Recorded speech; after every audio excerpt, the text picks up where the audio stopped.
Hello, everybody, and welcome to season 9 of the Crypto Hipster Podcast. This is your host, Jamil Hassan, where I interview founders, entrepreneurs, executives, thought leaders, amazing people all around the world of crypto and blockchain. And today I have another amazing guest. He is the founder and CEO of Electron. His name is Garvit Goel. Garvit, welcome to the show. Many thanks for having me, Jamil. It's nice to be here.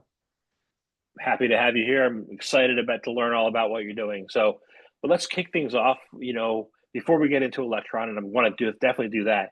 I want to find out first. What is your background, and is it a logical background for what you're doing now? Yeah, absolutely. So I grew up in India, and that's where I live right now.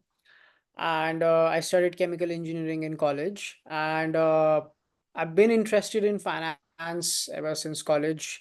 Had a chance to spend some time at Nomura Investment Banking in Mumbai.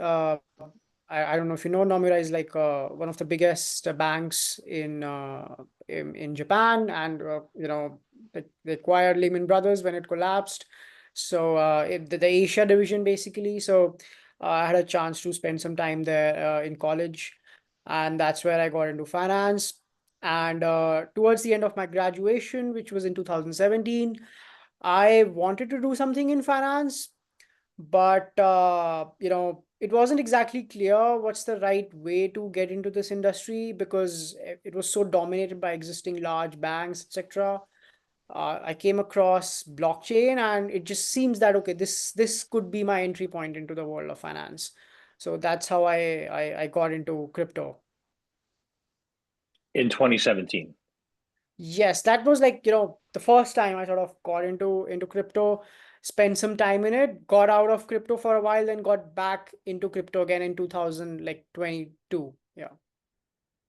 Got it. Okay. I'm going to ask you about that a little bit later because India has been known to be the hotbed, or was historically the hotbed of crypto. So the entry point at 20, that intrigues me. Actually, let me ask you, what was it like to get into at that time, knowing that it was a hotbed in India? I mean, it was much more scammy than it is now. Now we have stable coins and all sorts of logical things that make sense to even normal people. But in 2017, this was probably one of those first. If you remember the bull market of 2017, I think it was the craziest one ever. 2021 was super cool, but 2017 is like the real definition of craziness in crypto. So I had a chance to see that upfront.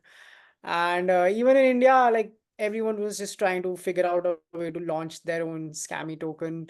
And we saw that unfold right in front of us.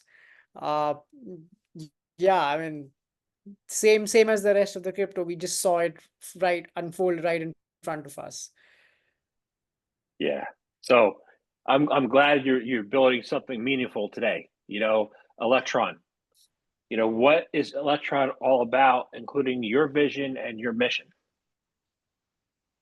Sure. So I think there are sort of two parallel goals that we have, right? So one of them is what Electron is mostly known for, which is building out that core tech pieces, mostly on the cryptography side that go into powering all of this. So zero knowledge proofs is what we started out with, which is now a little bit of an outdated technology. It has transformed into something called as TEEs, or trusted execution environments, which is what we are spending a lot of our time on right now, sort of like building those core tools that can power a lot of RWA, stablecoins, privacy technology, and all of that. So that's like sort of one pillar of what Electron is. The second part is very much a capital markets approach. At the end of the day, crypto is not a technology space; it's a finance space. Uh, so we are like building out liquidity layers, uh, and just building out those core pieces of marrying liquidity with that technology, so that we can bring products to market. Yeah, it's a bit abstract in the way I've explained it, but happy to explain more deeper as we go along. I do want to go deeper into TEEs. I do want to. Well, you said something that goes against what everybody else says. everybody talks about price, but are you in it for the tech? They ask people, are you in it for? And you just came around and said, crypto is not a technology. It's not a technology space. It is a finance space. How is it? How is it not a technology space? And why is it a finance space instead? Yeah, I mean, see, at the end of the day, the customer is using crypto or will be using crypto to move capital around. That makes it a finance space, right? All the use cases, everything. See, no customer chooses to use crypto because of the technology pieces, but like sort of the capital markets and the financial features of it, and that's why, from a customer standpoint, from a standpoint of what this technology does for the world, it's very much a capital markets slash finance space. Technology is just an enabler in this bigger picture. Yeah. That should make sense to me. So when people say they're in it for the tech, they're not being fully authentic. So, very cool. So let's talk about the trusted execution environments. How is it improvement from ZKs? Because if I talk to all the Ethereum developers I've talked to over the years, they're going to say that ZKs is the next $1 trillion opportunity. So why is TE an advancement, evolution? No, I mean, first of all, if you ask me, ZK is sort of dead at this point as a technology. We spend a lot of time on it. A lot of very smart folks spend a lot of money and time on it. And the problems that were realized were, well, first of all, even after so much research, it's still a very slow piece of technology. If you try to build anything with it, it's going to be super slow, super inefficient, super costly because of the underlying infrastructure. At the same time, there are so many good alternatives that are available. The best one being, of course, TEEs that can do everything that ZK does and then some. And it can do that in a much faster, much more cost efficient way, that it just doesn't make sense to use zero knowledge proofs anymore. One of the reasons ZK became popular, in my opinion, is because if you go back to 2-3 years ago, the whole decentralization narrative and security and permissionlessness was super strong. And we all believed in crypto that that has to be like the core pillar around which this whole thing is built. It is still true, but we have generally realized that we don't need to go to extreme lengths to achieve that. Uh, Hyperliquid, like according to Ethereum standards, is super centralized, but it still works great as a DEX, right? So the definition of sufficiently decentralized or permissionless has changed over time, and the extreme level of decentralization that ZK was bringing is not exactly required anymore.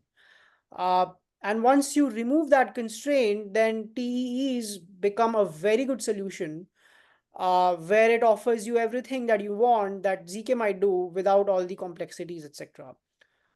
So that's the largest story why TEEs is way better than ZK and ZK is dead. You know.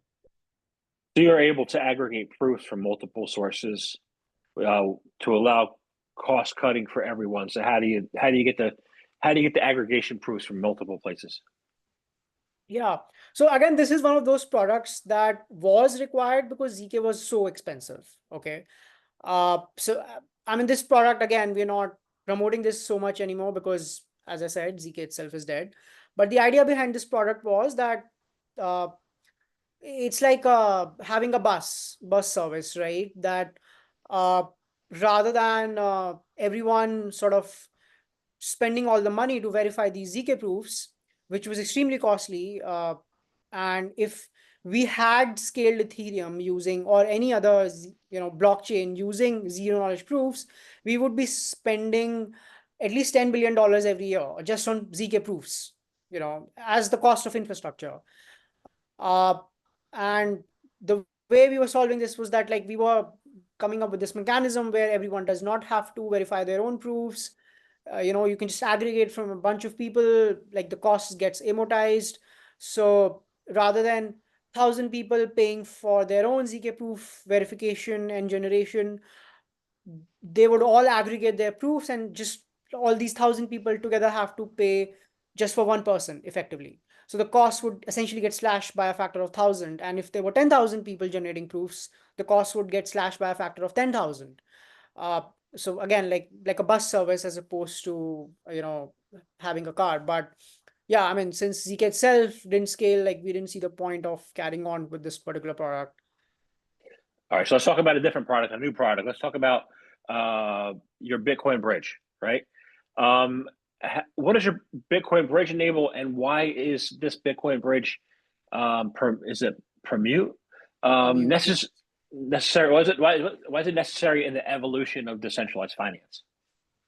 Yes. So again, going back to the idea of being a capital markets or a finance company. So if you follow from that perspective, we all want that Bitcoin becomes the reserve asset of the world. It's on the way to see that happen. And what we noticed is that if you talk about the swap space, on-chain bridging or on-chain swaps in the DeFi space, these things are very efficient if you talk about Ethereum or Solana and all of these developer-centric chains, because a lot of infrastructure and liquidity has been built around the segment. But if you talk about Bitcoin, which is the largest asset by far, and if you talk about simple swaps of, let's say, Bitcoin with stable coins on Ethereum or Solana, the fees is actually super high. You people are paying like 1% for making swaps that are worth $5 million. It's crazy. Like no one would believe this unless we actually show them the on-chain data, but it's there. People are paying 1% to make swaps of 1 Bitcoin, 5 Bitcoin, like, which is crazy, like 1% on a swap of this size. So our focus has been, okay, can we build an on-chain layer where swapping with Bitcoin and other assets is very efficient. It should match the pricing that centralized exchanges offer. So this product is built to uh, offer that service.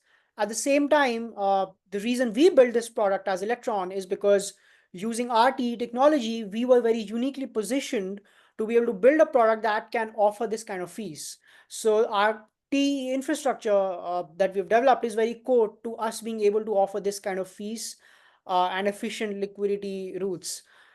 Yeah, that's kind of the larger picture here. Got it. Well, the larger picture, yeah, I see a lot of people say that Bitcoin is the future of DeFi, and I'm thinking, from a DeFi perspective, I don't think of Bitcoin. I think of Aave. I think of Chainlink. I think of different. I don't think I don't think of Bitcoin. But why can Bitcoin? What will be Bitcoin's role in the future of DeFi? And can Bitcoin be the primary DeFi chain? Yeah, so this is a great point. So Bitcoin is not the future of DeFi because Bitcoin is already the present of DeFi. If you actually look into Aave and you look at the most, like in terms of TVL, the biggest asset, that's actually Bitcoin, the wrapped version of Bitcoin, WBTC. So when people think of Aave, people just assume Ethereum and all of that. But the biggest asset which is being used as collateral on Aave and Compound and these lending protocols is actually the wrapped version of Bitcoin by far, right? So it's already being used at a massive scale uh, on DeFi, on Ethereum. And when we talk to these newer upcoming chains, and they are trying to bootstrap their own DeFi ecosystem, one of their biggest demands is actually how can we bring a wrapped version of Bitcoin on their chain. Uh, so this is already true. Like, yeah. So Bitcoin is the I would say it's the primary currency, right, on DeFi. But how about the network? How about the infrastructure? How do you think that can be improved so that people can do DeFi on the Bitcoin network? Yeah, I mean, if you ask me, but the Bitcoin chain itself is let's not touch it, right? It just works, and it's incredibly hard to coordinate any upgrades to Bitcoin.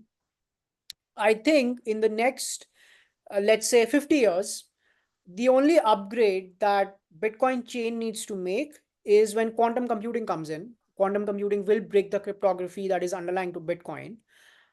So we will need to upgrade that cryptography at some point of time to make it quantum resistant. So whenever that happens in the next 50 years, that's the only upgrade that the Bitcoin chain needs to go through in order to continue to serve the function that Bitcoin is supposed to serve in the world.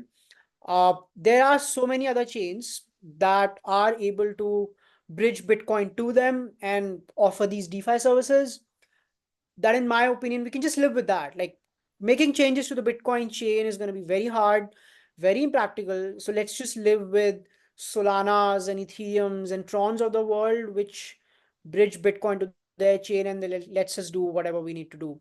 We need to probably improve those systems that enable bridging to these chains. But in my opinion, let's not touch the Bitcoin chain itself. It's, you know, just too cumbersome. I think I agree with you. I think I've been saying that for a while. No one's listened. You know, how do we like you didn't used to be able to to transfer Bitcoin and Ethereum and Bitcoin and Solana. And you have to go through multiple steps in order to do it. You can't do it in one place, right? How can we be able to do it in one place? How do you think what needs to be invented or created or implemented in order to do that? This is a very good question, and this is something we've been also thinking about a lot at Electron. Uh, the thing is that the demand for on-chain Bitcoin is not exactly growing, right? Uh, I mean, DeFi is growing at a certain rate, and that's driving the demand for Bitcoin uh, on these DeFi chains. But Bitcoin itself is a very large asset, and we have only around $12 billion or $15 billion worth of it, which has been bridged to these other chains for DeFi, which is like a very minuscule percentage. Uh, so we definitely need to ask how to increase that percentage. We discussed it often at Electron. We don't have a solution yet. But I think as the utility of DeFi on other chains grow, we will anyway see more Bitcoin being bridged uh, to these chains. Um, yeah, that's my take on it. Yeah, I mean, I wish there was more to this. Even I feel very incomplete to give this answer, but this is all I have right now. I mean, yeah, there's a lot going on in the centralized side of things in the CeFi space. A lot of Bitcoin borrowing and lending is going on, and slowly that percentage is moving on chain, but it's kind of slow, and again, a very minuscule percentage as compared to the overall market capitalization of Bitcoin, which is in several trillions, while the on-chain supply of Bitcoin on these other chains is just 15 billion, like Ethereum and all of these.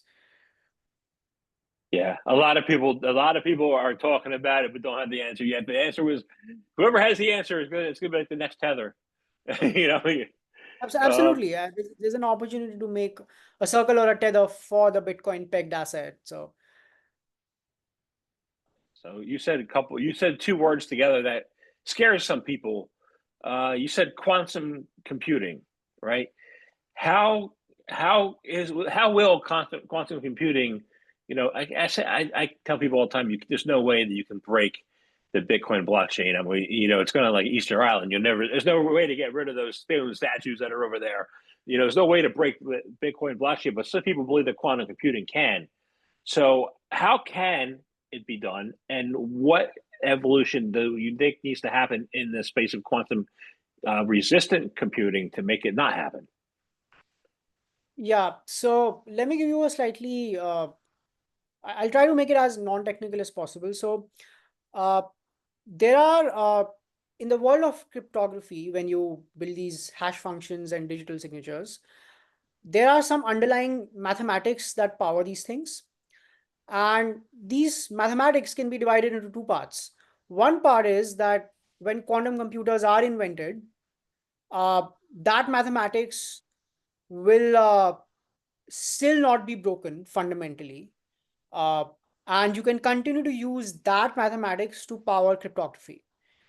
Uh, so that's one. Second piece is cryptography or mathematics that will break once quantum computers are invented. Now, all these digital signatures or hash functions or whatever cryptographic primitives uh, that we use to make the world function or make the internet function, they can be built using both the mathematics, the one that breaks with quantum and the one that doesn't, right? So for everything, there is a quantum resistant version out there. It just tends to be a little slower and inefficient. So we try to use the non-quantum resistant version as much as possible, but we have to move to the quantum resistant version as quantum computers slowly start to become a reality, right? Now, when it comes to chains like Ethereum and Solana, which have shown capability to coordinate upgrades in the past, these chains will be able to upgrade from the mathematics that will break with quantum computing to the mathematics that is quantum resistant. So when the time comes, these chains will be able to make that upgrade, right? With Bitcoin, there are still some parts of the chain that are not quantum resistant, which will need to go through these upgrades when quantum computers are invented. The problem is that Bitcoin chain itself has shown extreme resistance to upgrades. So the question is, will they be able to coordinate in time to make that upgrade to make themselves quantum resistant? So that's sort of the concern here. Again, the problem is very much fixable because there is a quantum resistant version to everything. So when the time comes, Bitcoin will have the technical the underpinnings to go through that upgrade and get through the quantum threat. It's just the coordination piece that needs to happen in sufficient time that when that quantum computers are coming online, we make that upgrade in at a rate which is fast enough to survive that invention. That's a good point. Yeah. It took a while to coordinate Taproot, and it took a long time to coordinate Lightning. How do you coordinate quantum? How do you coordinate like that is a risk. How do you address that risk, and how do you think people can move to be able to do it? I mean, yeah, how what approach do you think we should take to be able to make upgrades on Bitcoin faster? So I mean, as an investor, I mean, I feel that in a couple, let's say 10 years down the line, Bitcoin will be such an important asset that the moment there is any serious threat of, so the thing with quantum computers, it's not like they're gonna get invented overnight, that suddenly we wake up one day and we're like, okay, we need to coordinate an upgrade today. It's not going to be like that. We're going to see quantum computers become more powerful over the years, and we will see that invention happen several years in advance, right? So we will have that chance, like we will see this thread build up on Twitter and people start taking this issue more and more seriously. Like 10 years ago, people would definitely not talk about this issue. But every now and then we do see some mention of this on Twitter. And over time, as quantum computers become more powerful, this threat will start to feel more and more real on Twitter and other these online town halls, maybe Reddit, and people will just start taking this more seriously. And I think at some point of time, the threat will be so massive that the community will come together for this upgrade, because like we won't have a choice. It's like it's one of those movies like Armageddon, where all the different races and countries of the world coordinate with each other because they have to, otherwise they're all going to die. So uh, I think something like that will happen. uh, yeah, we will be able to coordinate as a civilization to make that upgrade, in my opinion. We have to. We won't have a choice. I This is my concern, and it might be legitimate, it might not. So I'm looking at 10 years ago. Bitcoin had like 95% people and 5% institutions at most, right? And now it's 70% people and 30% institutions. And 10 years from now might be 40% people and 60% institutions. So if there's 60% institutions, I'm concerned there might be institutional capture at that point because it breaks the 51% rule. And then it's whatever the institutions decide, right? But Bitcoin's supposed to be for freedom. So how do you get the word to these institutions to be on the side of the people? Like, how do you is that a concern at all, or should it be? I think Bitcoin is bigger than these institutions, right? And it's going to be. It's already way too big, and it's going to be even more powerful. Uh, I look, I see all your concerns, and they're super valid. Like, how do you get BlackRock to to accept an upgrade? And the point is that this thing is just way too big, uh, for anyone to be like. I mean, that's the experiment, right? That if Bitcoin is not able to coordinate that upgrade because of institutions or whatever reason, Bitcoin dies. Uh, and then it would be a failed experiment. But uh, if it is able to go through that upgrade, and it will be just bigger than before, and it will have proven why Bitcoin is what it is. uh it's one of those things that our civilization scale, and uh will determine a lot about who we are as humanity. And uh we'll find out. I mean, it's a personal belief also, that I believe, like, it doesn't matter, Bitcoin is way too big, it will go through whatever upgrades it needs to. There are obviously risks, but I think they'll get figured out. But it's entirely possible they don't get figured out, and everything goes to shit. uh yeah. I wouldn't bet against Bitcoin, but you said something really important. You said we will all come together as a global society, kind of like Armageddon, right? And Bitcoin to me is the hardest form of money ever created, even harder than gold. Sorry, Peter Schiff, but you're wrong a lot. you know, um, is it a technology space? Is it a finance space, or is it a social society humanity space? Everything. I would say it's very fundamental. Like, uh I mean, for a second I could say that crypto as a industry is capital markets, but Bitcoin is different. Like, you can't say that. It's very fundamental to, I think, who we are as a civilization. And I would say all the three that you mentioned, and maybe a couple of things that you didn't mention. Yeah. I agree. I agree. I would ask you what do you think those two things are that I didn't mention? You know, Yeah, I mean, I don't know what those things are, to be honest. I uh i just feel that, um look, if we were to, you've seen the movie Star Trek. uh yeah. so these guys keep visiting different galaxies, and they keep running into more advanced civilizations time to time. I mean, in that movie or show, they never talk about what sort of currency they have, but if they are going to have some form of currency, it has to be something like Bitcoin, or something that satisfies those constraints. Like, uh it just feels like the way money should exist, right? So yeah, man. So I would ask you then, in the grand scheme of things, you're where do you see Electron making the best value, most valuable contribution to the space?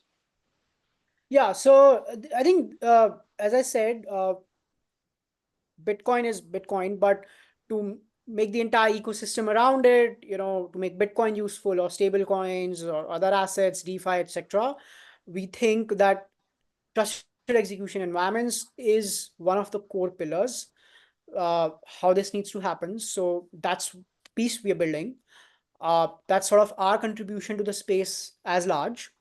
At the same time, we are a business. We are not a nonprofit or anything like that. And that's why we have this capital markets piece, which allows us to build liquidity systems along with these trusted execution environments. And together with liquidity and technology, we can build products. And products are what makes us a business. Permute Finance, the Bitcoin Bridge being the first one in that journey. And that's how we sort of fit in the larger scheme of things. I like it. I like the idea of products. I think it's time that we moved on from just talking about the chain to building useful products for people, right? So Yeah. that's really cool. So I want to thank you very much. This has been a great conversation. I have one last question for you.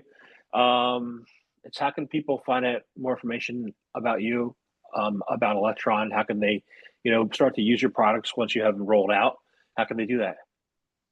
Yeah, so we have a strong online presence. You can find us on Twitter, Reddit, LinkedIn, Telegram. So if you just go online, type my name, Garvit, or you type Electron, or you type Permute, you will find us for sure. Our website is electron.dev and permute.finance. And I have a personal website, garvit.io, if you want to visit that. So you can find us pretty much on every platform. Yeah, Awesome. Thank you very much for your time today. absolutely. Yeah, it was great speaking.